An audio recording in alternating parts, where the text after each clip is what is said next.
everyone, and welcome back to my channel, and if you haven't been here before, welcome.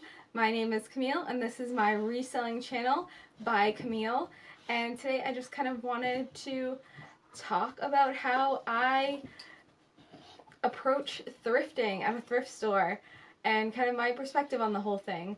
I have a big thrift trip planned for tomorrow. I am so excited. I work full-time, but I took the day off. Today is Thursday. Tomorrow is Friday when this video is uploaded, and I just was like, I just need a day off. I'm going to take a day off and go thrifting. I had in mind one place to go, and then I got an email that they're doing 50% off and it starts on Friday. And of course, you know, always working. Oh, king. So I got an email that they're having a 50% off sale on Friday. It's a Goodwill store. It's kind of near me, but not super close that I would go all the time. So I'm so excited to have this day off tomorrow, and I'm gonna go and dig through every single inch of that store. I am just beyond excited. So I thought I would just kind of go over some of the ways that I approach it. I know it can be really overwhelming, especially if it's not something that you get to do a lot. There's so much to look at. There's, you know, you just don't want to miss anything. So the first thing is that you can't be at every store and you can't be everywhere in the store at once. So you might see someone, you know, across the store and it looks like they're picking up a lot of things. They're maybe look like they're a reseller, and you know, it makes you anxious, it makes you want to get over there. Just know that where you are, they aren't. So really take your time, look through things, and you know, don't worry about what someone else is doing. Because my second point, not everyone is looking for the same brand you're looking for, the same category you're looking for, or price point. So for instance, I'll go look at the kitchenware. I love kitchen stuff, but I don't really sell hard goods, and I definitely don't sell glass, where someone else might see, you know, some beautiful vintage dishes and know that they're worth a lot of money. Even if they're worth a lot, it's not something I want to deal with, so I'm not even worried about it. And that's just kind of how I approach things is, you know, I might see brands that I want to resell, and other people might look at that and say, nope, that's not what I'm interested in. I know a lot of people have like closet aesthetics too. I don't really necessarily bother with that too much. If it's something I can sell, I'm going to sell it, more or less. But, you know, a lot of people are just looking for very specific things or certain categories, women's clothing only, home only, or, you know, mix of both. So just know what you're looking for, research, and just look up every single brand that you're not familiar with. You know, feel textures, look at, what are those things called? Material tags. Because even if something isn't a great brand, if it's linen or silk, those materials are really in right now, and that might be something someone else just overlooks. Alright, don't be afraid to make mistakes, and then obviously learn from them. It's just inevitable. I have stuff hanging around this location I'm going to. I haven't been there since the end of 2019, and I literally still have stuff from when I went there in 2019. That just is what it is. I know it's still good stuff, and it's just no one's bought it yet, so I'm still hanging on to it. I have no problem with that. I have plenty of room, and I'll sell at some point.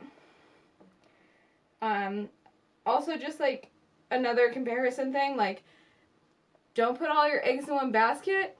Don't think that you need a full cart. Don't try and get this full cart situation that I see. You know, I've done it too.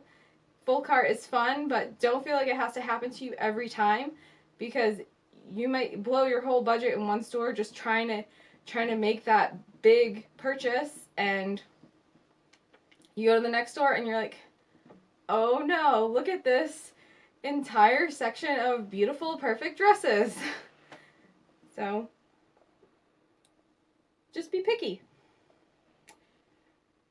So cost of goods and average sale price, you really want to be able to like relate those a little bit and kind of understand and know those numbers for you. I've been doing that monthly, just well, actually, not really cost of goods, but my average sale price, I've been noting that monthly just so I can kind of see how the numbers all work. That's something that's really important, because if you can get your average sale price up, even if you have 10 sales, if you're making $30 sales every time, that's going to be less work. So if you make $5 sales and you make 20, or whatever it is, whatever the equivalent is, that makes the same dollar amount, it's just more work. So if you can have a higher sale price, you basically do less work. And that might mean on the other end, you're spending more time looking for more quality pieces, but it's really about how do you want to spend that time? Do you want to spend less time and just pick up tons of pieces and sell them for like 5, 10, 15? That's fine. Or do you want to try and find and pay up for more expensive things that are it's going to net you more money? And also, just to know, like off the top of your head, when you're purchasing things, know what 20% is that you want to sell it for that or whatever the fee is on the platform that you're selling it for, just so you can get like an idea of what your profit's going to be. I learned that a long time ago when I worked in retail, because our discount was 20% off. So I kind of understand like how to do it quickly, even though I'm bad at math. That you sell for $20, but you paid $10 for it, that is doubling your money, but that's going to take $4 off your total sale price, so that brings you down to $16. So you make $6 instead of $10. I hope that math's right. But I think you get what I'm saying. It sounds good when you have something that you might be able to double your money on in the sale, but it has to double your money in the you want to be doubling your money in the profit. So that's something really important to think about. And then just like, don't be afraid to take a risk on something if you want to do the work. In terms of if something has a stain, if something needs to be repaired, if you might have to take it to be dry cleaned or fix a zipper. Again, it's the same idea. It might be worth it if it is like a really nice, like high-end product and it just needs that little fix. But just think about if you want to put in the work, because if it's just going to sit in your death pile, you might as well just forget it. It's not worth it. It's better to just pick something up that you can get listed if that's what your personality is just, I don't want to deal with it, because then it's just going to sit. And the other thing is like some of the obvious things that people have noted, such as, befriend the people at the thrift store and be nice, like clean up as you go. If you drop something on the floor, pick it up. I'm not saying you have to pick up other people's stuff, but if you knock something off the hanger, just pick it up.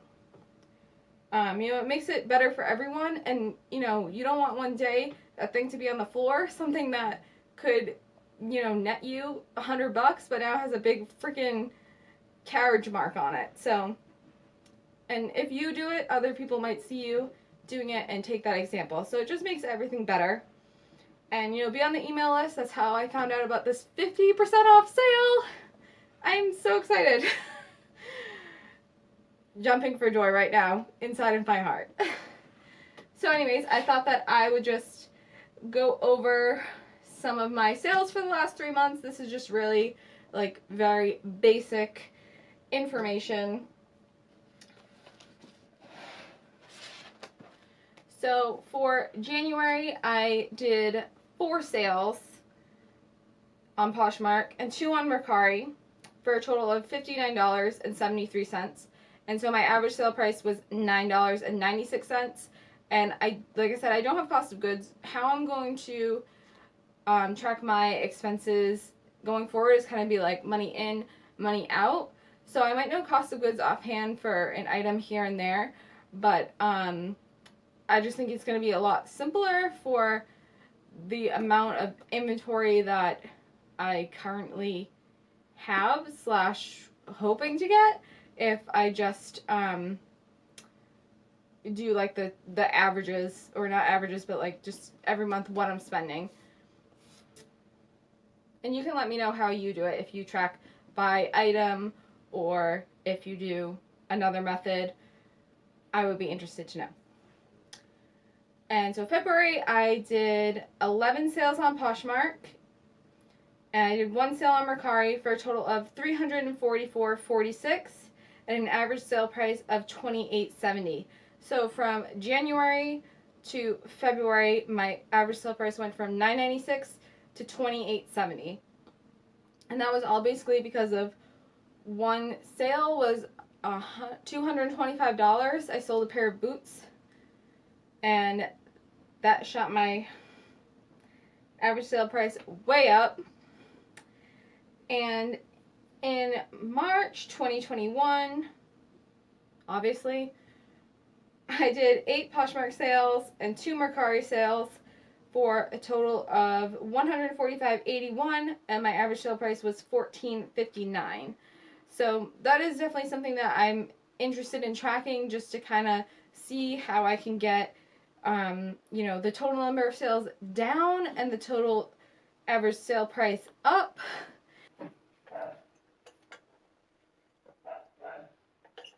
Stay hydrated. What I'm going to be looking for when I'm thrifting tomorrow is definitely Patagonia hats. I picked up a Patagonia hat a few weekends, or I don't know, a week ago. I don't remember, but I paid just about $5 for it. I sold it very quickly in just a few days for 20. Oh, I should just look this up because I'm not giving accurate information. And I'm on my sales page right now. Let's see. Okay. So I sold the hat on April 8th, so it was likely like whatever the weekend was before that. I purchased it. I paid about $5 for it. I sold it for $25. So my earnings were $20 and my profit was $15. To me, that's worth it. That was super easy to it was super easy to list. It was a quick flip. And that was $15. So like making $15, $20, $30 per sale is where I'm looking to be. Average sale price is something you can try and control, and right now what I'm really trying to do is get more items listed so that I can have more inventory, more things for people, more variety in my closet. And hopefully as I kind of sell these things and get some of the older things moved out of my closet that are lower prices, I can then start really focusing on, well, this trip exactly is what I want to start focusing on, like more high price sales, because that's really where I want to be. But I'm also trying to get just inventory to get my closet moving and have that variety. So I have this thrift trip that I'm going to do tomorrow, and then I have a mystery box coming, and I have a box from a seller that I purchased that I picked the items.